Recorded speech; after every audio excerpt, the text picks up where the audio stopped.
Hi everyone எல்லாருக்கும் first வணக்கம் மற்றும் நன்றி. என்ன காரணம்னா, என்னோடய முந்தைய பதிவுக்கு நல்லதொரு ரெஸ்பான்ஸ் கொடுத்து, இனி வர்ற பதிவுக்கும் நல்லதொரு ரெஸ்பான்ஸ் கொடுக்க போகிற எல்லா நல்ல உள்ளத்துக்கும் நன்றி தெரிவிச்சுட்டு, இந்த பதிவுக்குள்ளே உங்களை நான் அழைச்சிட்டு போகிறேன்.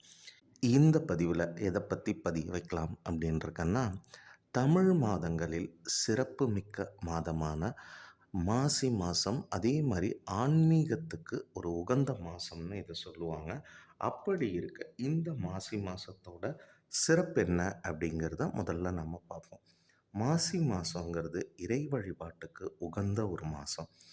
ஒவ்வொரு மாதமும் பார்த்திங்கன்னா ஒவ்வொரு தெய்வத்துக்கு விசேஷமாக இருக்கும், சிறப்பான மாதம்னு சொல்லுவாங்க.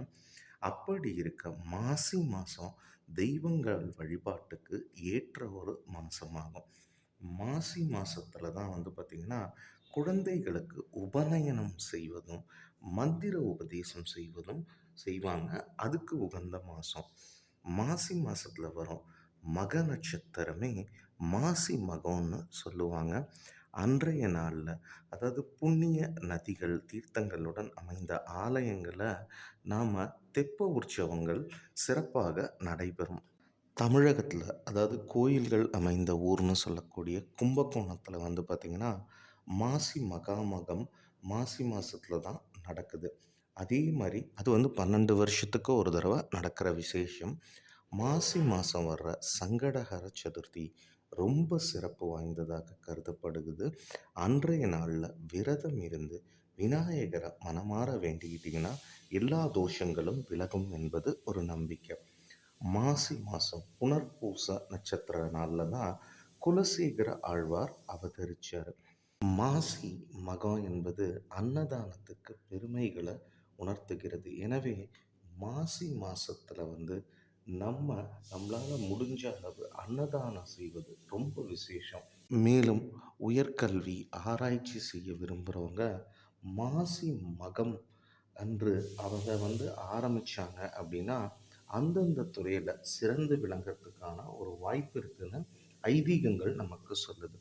மாசி மாத நாளில் அம்பிகையை குங்குமத்தால் அர்ச்சனை செஞ்சு வழிபட்டால் வாழ்க்கையில் எல்லா இன்பமும் வெற்றியும் கிடைக்குங்கிறது ஒரு நம்பிக்கை.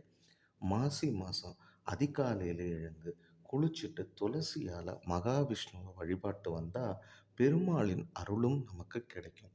பொதுவாக மாதம் வரக்கூடிய அமாவாசை அன்னைக்கு நிறைய பேர் தர்ப்பணம் முன்னோர்களுக்கு செய்வாங்க. அப்படி இருக்க மாசி மாதத்தில் வர்ற பௌர்ணமி நாளில் நம்ம செய்யக்கூடிய தர்ப்பணம் சிறந்ததொரு பலனை தருங்கிறதும் ஒரு ஐதீகமாகவும் பார்க்கப்படுகிறது, நம்பிக்கையாகவும் சொல்லப்படுகிறது. எனக்கு மாசி மாதத்தோட, அதாவது இந்த தெய்வீக மாதத்தோட தொடர்புடைய சில சிறப்புகளை உங்கள் முன்னாடி வச்சுருக்கேன். அந்த இறைவனின் அருளால் உங்கள் எல்லாருக்கும் நல்லதே நடக்கணும்னு சொல்லிட்டு இந்த பதிவை நிறைவு செய்கிறேன். வழக்கம் போல் தாங்க, பதிவுகள் பிடிச்சா லைக் பண்ணுங்கள், தெரிஞ்சவங்களோட ஷேர் பண்ணுங்கள், சேனலை சப்ஸ்கிரைப் பண்ணுங்கள். நன்றி, வணக்கம்.